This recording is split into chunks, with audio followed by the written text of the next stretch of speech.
Hi, I'm Jeff Clark Jr., and this is Art and Underdogs.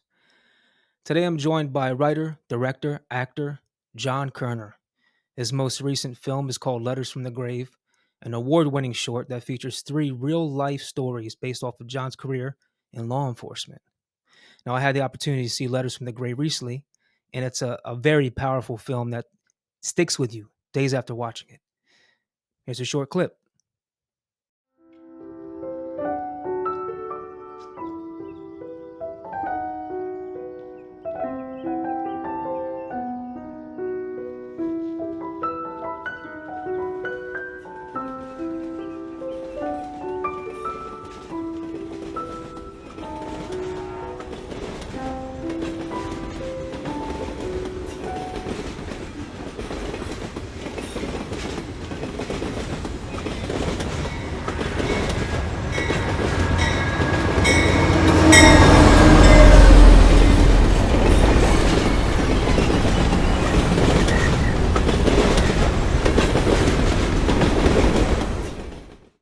Welcome to the show, John.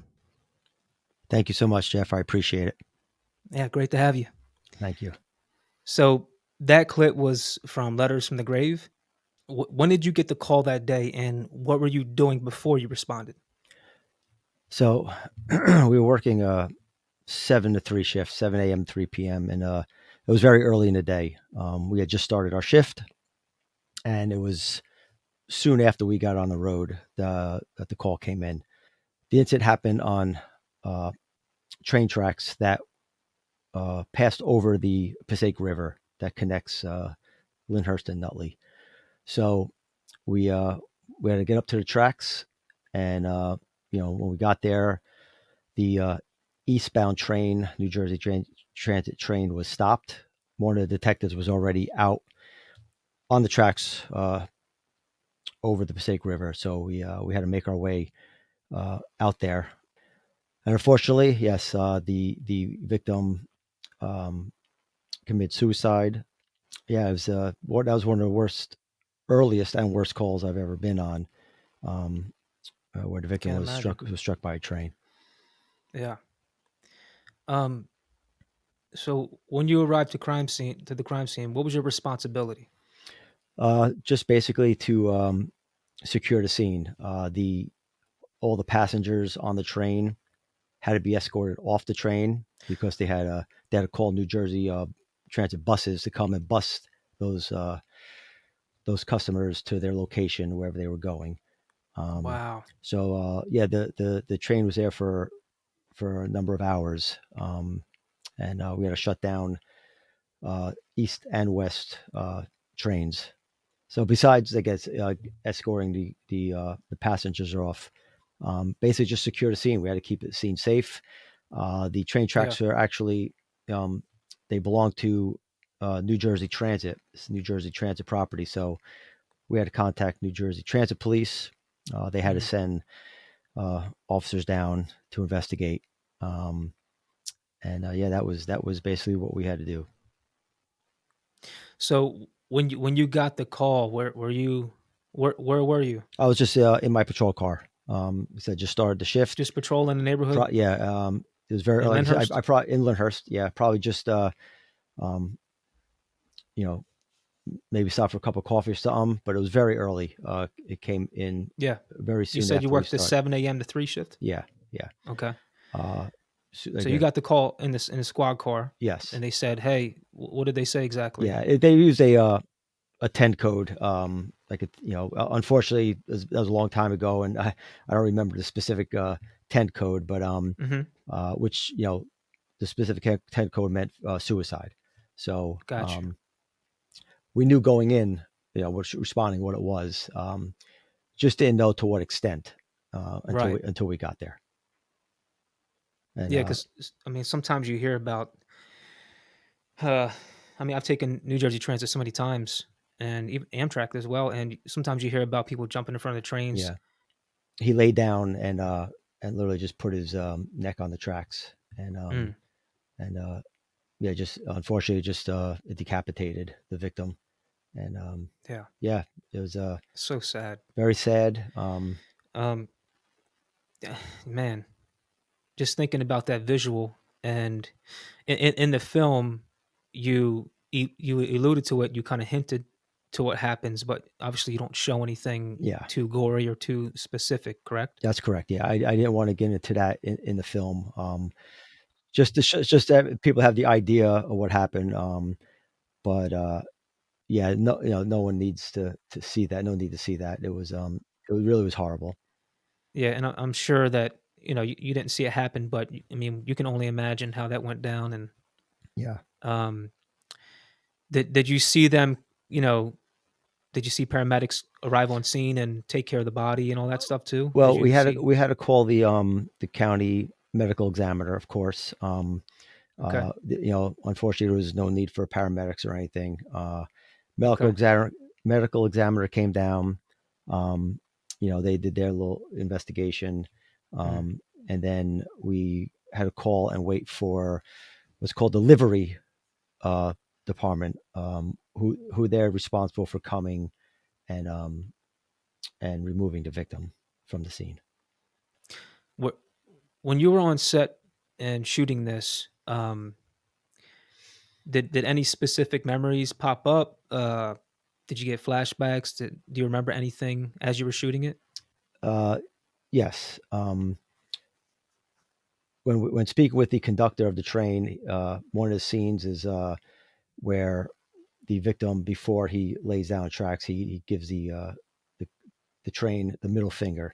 Um, Mm, so I specifically remember the conductor saying that kind of took him by surprise. That yeah, the young man gave him the finger before he laid on the tracks, and then as in the film when the train goes man. by, um, yeah, it brought back some memories of the actual scene and what I witnessed, um, and just how it just unfortunately it didn't even look real. Just seeing that isn't you know isn't a common thing. So it kind of affects you, and Right. you have some nightmares about it. The visual in your head sometimes keeps you up at night. Yeah, I was gonna ask, it must have affected you. Yeah, Um, yeah, you must have thought about that one for a while. yeah, definitely, Yeah, and I mean, to this day, I mean, or you wouldn't have put it in the film. I mean, exactly. that's something you remembered. Yeah, there's certain things that I've seen. Unfortunately, I'll never forget. Yeah, man.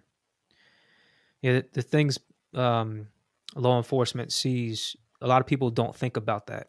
Yeah, Um, you know, even recently, like they want to defund the police, and because of a few bad apples, but most police officers are actually really good people, and they're just hardworking, and they see the worst things imaginable sometimes, and people just they don't realize that. yeah, no, absolutely. From a technical standpoint, how did you get some of those shots in your film? Um, well, thank goodness I had a wonderful cinematographer. His name's Austin Rapold. I basically told him what certain shots I wanted that I felt were very important, and certain angles. I'm still new to this. Letters from the Grave is really only my fourth film that I've written and directed. But It's I'm more not. than a lot of people. I know, but I'm not an expert in That's pretty on cool. lighting. That's all. Right. I'm still I trying got to you. learn. But Austin is great with lighting, and I just told him what I wanted, and he came through big time because there are some Yeah. amazing shots in that film. You know, thanks to him. What do you want people to take away from Letters from the Grave? Well, the reason I even wanted to make this film was through my whole law enforcement career. Unfortunately, I've seen a lot of suicides, Mm, um, and you know, some are very extreme.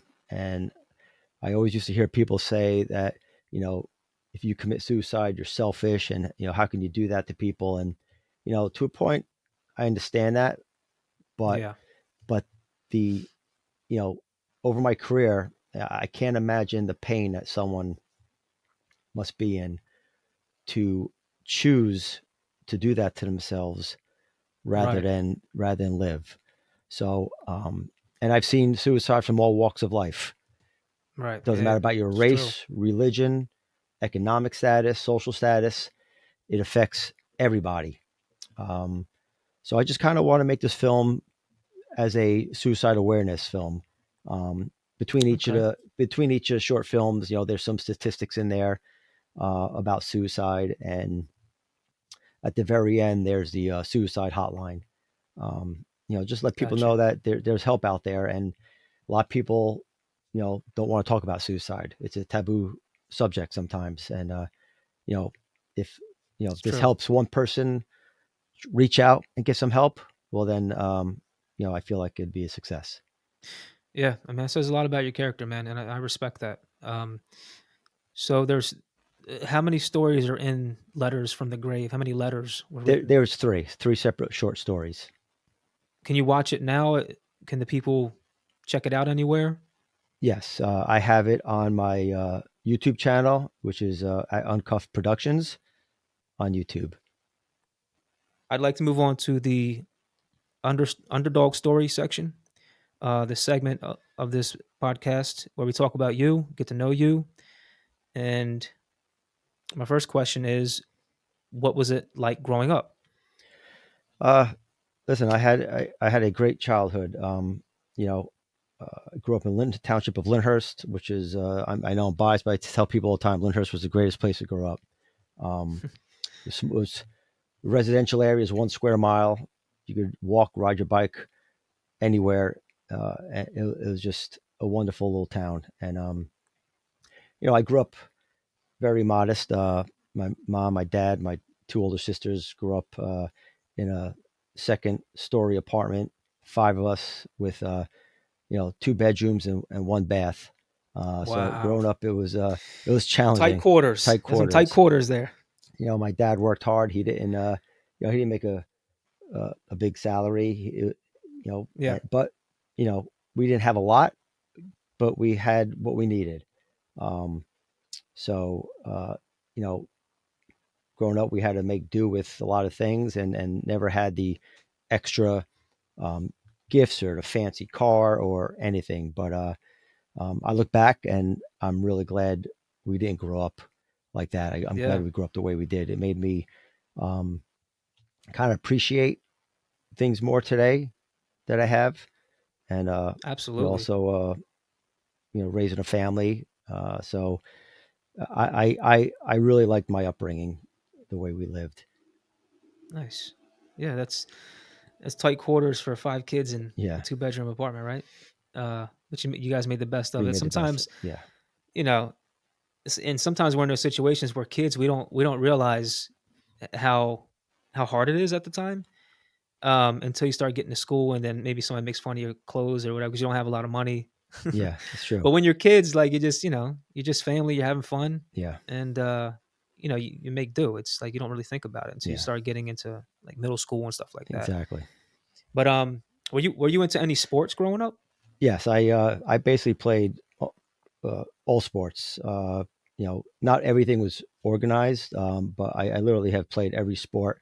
But I excelled in baseball. I played college ball, um, which and I even had a couple of professional tryouts back in the day. But Oh, awesome. yeah, I had a great time. I love playing baseball. Again, just that was What my position did you play? first base. First base. Yeah. It's not an easy No, position. no. I was involved with everything, but Yeah, uh, I loved it. I love baseball. yeah. America's pastime. Yeah, yeah. Absolutely. So what type of jobs did you have growing up? Um, as a young kid, I was a day camp counselor. I was a custodian assistant in one of the schools, summer job. Um, Delivered paint for Sherwin Williams, and then I delivered pizza for 5, 6 years, all through college, until I became a cop. Did did you want to be a writer director when you were younger? Like, was Uh, there any n- creative background at all? well, I never thought about actually being a writer or director or anything. I used to write. Um, I wrote songs. I wrote parodies. I wrote, you know, little short skits. But I never Mm-hmm. really thought about it because, in my mind, I was a cop, and this other thing was just a little, thing I enjoyed to do. But as when I retired, um, I'm like, you know what, you know, I submitted some things to film festivals, some of my writings. Uh, I was fortunate enough to win a couple, and I'm like, wow. I'm like, how am I going to get to people to see this when I'm writing? Yeah, So so that's how you got into filmmaking. that's how, yeah, You were a cop, yeah, and then you were just like, oh, I'm just messing around writing little things here and there when yeah, I'm bored, I guess. yeah. I just did it for Just fun. Yeah, just some interest. just as something I enjoyed doing. And then, um, my Was it because you were bored, or was it because you were a fan no, of movies? no, no, not Was it because I was because bored. you're I did love movies. Growing up, uh, yeah, I was a big movie fan growing up. But I never did it to think like, oh, I want to be a writer and you know, make a big movie. I enjoyed it. I enjoyed writing. But after I retired, I had the time to really, start writing more and take it more seriously. And I just wanted people to see what I was writing. So I'm like, you know what? I'll try to make a short film. do you think it might have been almost like a form of therapy because you had so many Uh, stories that you've seen, so many things you've seen? I never really thought about it, but it, yeah, I mean, it could be. Because writing is it's actually very therapeutic Yes, that's if you correct. think It about it. is. You're like, do you know what I mean? Yeah, looking back, I could see that. But when I was in that moment, when I was writing while I was a cop, um, I never really thought about it that way. Because I mean, you like it. Yeah, They started doing it, you like it, and makes you feel good. So maybe some kind of a creative release for you that yeah, you developed to you know kind of deal with all the Well, crappy stuff you see that other people don't see. yeah, for sure. you know, but because I mean, you're a damn good writer, and I've seen a couple other films, and like you said, you've won awards at film festivals for your writing. So yeah, man, you're pretty good at it. I And appreciate it. so I'm motivated and inspired by people who overcame adversity. I'd love for you to share your underdog story or a underdog story that you can think of, and maybe speak about a time in your life where you had the odds stacked against you and you were able to push through and come out on the other side. When I was younger, um, in elementary school, specifically like fifth grade, I was very skinny my entire life, but I got bullied really bad in fifth grade. Um, I didn't understand why. It was a tough time. Um, and then a year or so later, thank goodness it passed. Um, and then just being thin my whole life, I always in a way got my made fun of a little bit. But then when I became a cop, I was still 6 foot, maybe 160 pounds, Mhm. still thin. Um, I realized, wow, I'm getting picked on by grown men, and I'm Mm. like, how am I gonna overcome this? And so I decided that I really couldn't match some of these other guys physically. Uh, so I'm like, you know what? I'm gonna have to become a smarter cop. I'm gonna have to be better using my brain. I learned that helped me learn how to talk to people in a different way. Where um, like almost like I was also a crisis negotiator when I was at my job, and that really taught me how A to. crisis negotiator. Yeah, that really helped me Okay. learn how to talk to people and de-escalate situations. So um, I knew officers that would go to a call and uh, they would just the way they were would escalate a call. Right. and Yeah. and I've I known cops like that. yeah, and I'm like, what are you doing? So I Yeah. I learned how to just de-escalate um, That's great. all situations that the tension was high. So in fifth grade, let's go back a little bit. In fifth grade, how were you bullied? What were some of the things that happened to you? Just your typical bullying, threatening to beat me up, you know, want to take my money, my lunch money. It was all those things, just the constant the fear mongering where they're gonna Yeah. they'll beat me up after school, the whole work, all those things. Did But you ever get beat up no, after school no, or? no, they never did. And Okay, again, that's the good. strange thing is, I knew all the kids. Like, there was no problems. Yeah. Fourth grade, fifth grade, we had a problem, and then after sixth grade, it was done. Like, so for whatever reason, you know, Yeah. So it was just 5th grade. it was just fifth grade. A Yeah, and then that kinda stuck with you, and then when you got older, it kinda happened again, yeah, yeah. and Not you to the extreme it was in fifth grade, but still, just like the picking on, making fun of, and stuff.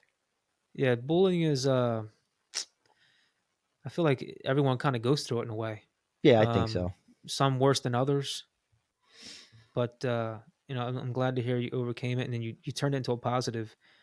You took your trauma almost and like, "Okay, I'm gonna flip this on the side, and I'm gonna just become smarter." Yeah, Um, and I think that's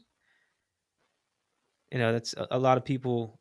I mean, that's mentally like a hard thing to do, and a lot of people can't do that. So I think that's pretty cool. What did you learn from your experience as a cop? I mean, I'm sure you learned a lot. yeah.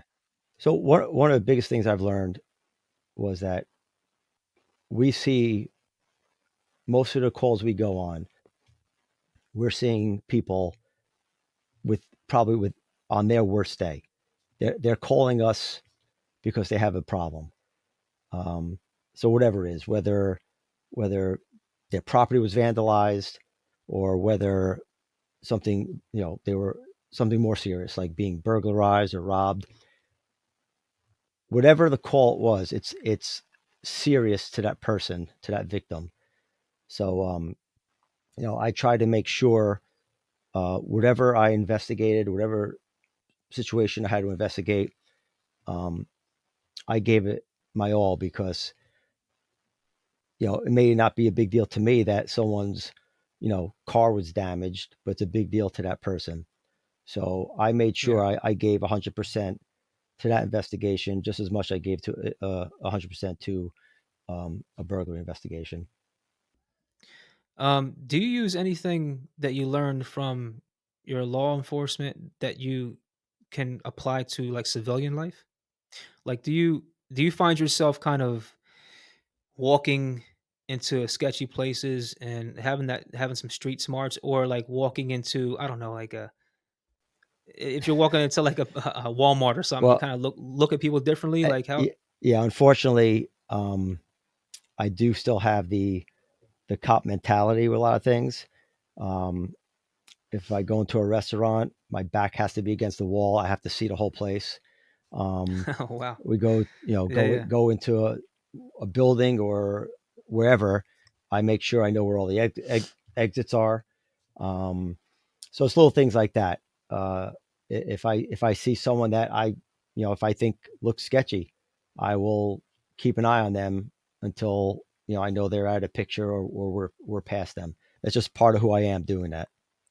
Well, it's funny. I grew up in a rough neighborhood, and you kind of always looking. We used to walk the train tracks to school, and like there'd be people waiting there to like jump you or rob you or something. And it's funny. I kind of I was never law enforcement, but just growing up in that environment, I kind of when I walk into different places I'm not used to, I kind of catch myself looking behind my shoulder. I'm like, what am I doing? Like, Yeah, but it's just habit. you grew. It's a habit. You grew up like Yeah, that, so it's a habit to always to do the same thing you did, when you were young. yeah, yeah. Especially when you see some crazy stuff and you're Yeah, just like, you see it all the time, and you kind of have that engraved into your psyche. yeah, You're just always kind of looking over your shoulder and watching people watching. yep. Um, too funny. Uh, so yeah, I appreciate you sharing your story, John. Thank you so much. No problem. Um, is there anything else that you remember as a police officer, that kind of stands out to you? Something you responded to, um, that you remember that you want to share? I mean, there's so many different calls I've been on. You know, Which one stands out the most? Probably the one that stands out the most is I probably consider it um, definitely one of the worst days I had as a police officer. Um, we had a 17-year-old kid riding his ATV um, down the Meadowlands, and he had an unfortunate accident which caused his ATV to flip, and uh, it kind of pinned him under uh, just a small amount of like this sludgy water. Um, Mm.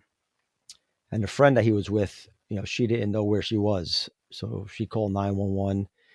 Um, but she couldn't really tell where she was. She's in the middle of the Meadowlands. So we eventually located her, um, and a couple of the officers I was with. I was a detective at the time. A couple of the officers I was with found the victim, pulled the bike off him, and unfortunately, it was too late. He had already, So you drowned. he already passed away. Yeah. Um, and then myself and one of the other detectives had to go to this kid's home and Mm. notify the parents. So that Oh my God, that that's was tragic. that was can never prepare for having to do something like that. Because I knew, we went to the house. I knew I what I was about to tell them was going to completely shatter their world. Yeah, And I can't imagine. yeah, that was not easy. And it's just an accident. Freak accident. My goodness. Yeah, people really just don't understand what the cops deal with. Um, Law enforcement is it's a service we need. Oh my, yeah, it's this is so I when I was younger, I grew up poor too, and we could never afford like ATVs or dirt bikes and stuff. But I knew people who had them, and I mean, for kids who are young like that, it's dangerous. It's very dangerous. Yeah, And when the cops come in and they stop them, it's like a you know party killer, whatever. But it's for their safety. yeah. Oh yeah, we Because things like we got that called. happen all the Yeah, we time. got calls all the time. We had to go, chase the kids out, and Yeah, you know, not that we wanted to, but we knew how dangerous it could be. yeah.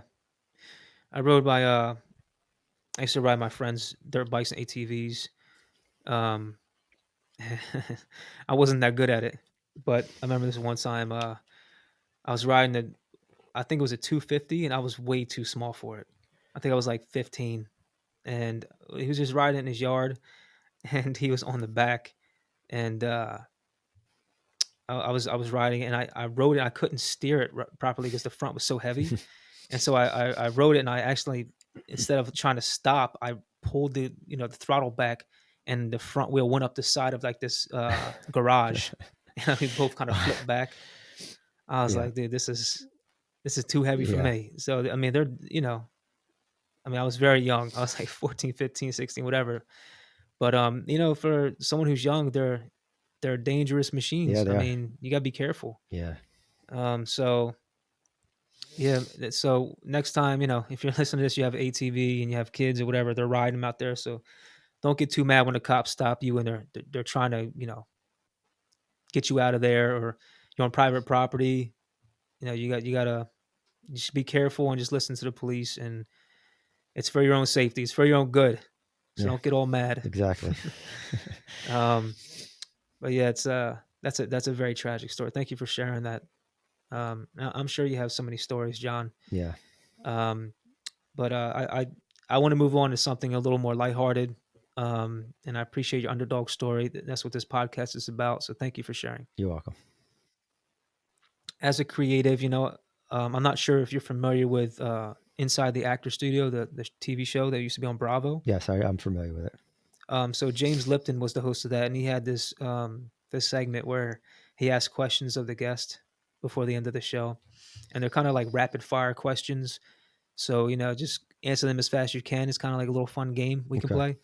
All right. Um, so I call it the quick question segment. All right. All right, Yep. ready? Ready. All right. So, what's your favorite film? I actually think I think Rocky 2. Yeah. Okay. Yeah. It's tough to choose one, but if I had, I'll choose Rocky 2. Well, if you look behind me, I I don't know if see. you can see I do. those. I got Rocky I right see. I see there. Sly. Yep. I got wait, hold on. I got one right there. There's Rocky and there's Drago Yep. as a big giant Russian mountain, and then I have Rocky 2 right there. Nice. There's Creed right there in the Creed. ring, and then I have off camera. I have a bunch of different Rocky poses. So I'm a big Rocky fan, and I think one is my favorite. Okay. But back to the question. Sorry. Uh, who's your favorite actor or actress? We'll go with Pesci. Who's your favorite music artist or band? Oof, jeez. I'm gonna go with Led Zeppelin. What's your favorite sound? I love at night. There's where I live. There's this little pond, and you hear all the little at night all the little frogs making the little Uh noises. huh. I love that sound. It just puts me right to sleep. It's funny when I first moved to where I am now. It's a little rural, and we moved from Staten Island. We were there for 10 years, or I was there for 10 years. And my wife and I moved out here. So we slept with the windows open. It was September, so it was like just starting to get cold, and we heard all these frogs. And let me tell you something, it was a culture shock. We could not sleep. Yeah, I know We the could not feeling. sleep. I know from moving Yeah, from Lyndhurst to I'm also a lot of rural out here, and sometimes it was so quiet I couldn't sleep. yeah. It's like so quiet that it's loud. If Yeah, that makes sense. yeah, Yeah, but we got used to it and we love it now. good. What's your favorite smell? I vanilla extract. I love it. Okay. I love. All right. What's your favorite place to vacation? I'll have to go with Maine. Really, Maine? Love Maine in the summer. It's great. In the summer. Yeah, Okay. Whew, yeah. in I'm the not a winter, winter. I know I am not a it's winter. I cold up hate I there. hate the winter, but Maine in the summer is great. Nice. What's your favorite curse word? It's got to be fuck. A popular one. Who do you look up to? Uh, I don't really look up to. I'll say this: I won't look. I don't really look up to anyone famous or anything. Um, you know, my dad's been. My dad passed away 21 years ago, and you know, we had our disagreements, but looking back at everything he did for our family, um, yeah, he's the guy that I'll always look up to. And who's someone you would like to say thank you to?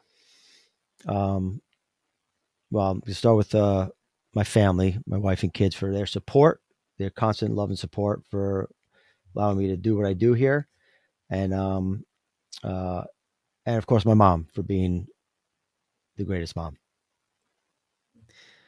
Last question. When you take your last breath and you arrive at the pearly white gates of heaven, what would you like to hear God say to you? I think if he said to me, "Nice job, John. Nice job," I think that'd be good. Awesome. John, thanks so much for being here, Thank you, and Jeff. sharing your story with us today. I keep saying it, but it really is. I'm really grateful you did, because a lot of people don't get the cop's perspective, um, and a cop that went through some bullying when he was younger and then came out on top. And you're doing amazing. Um, I hope to see a lot more of your films in the future. Um, where's the best place for people to follow your journey?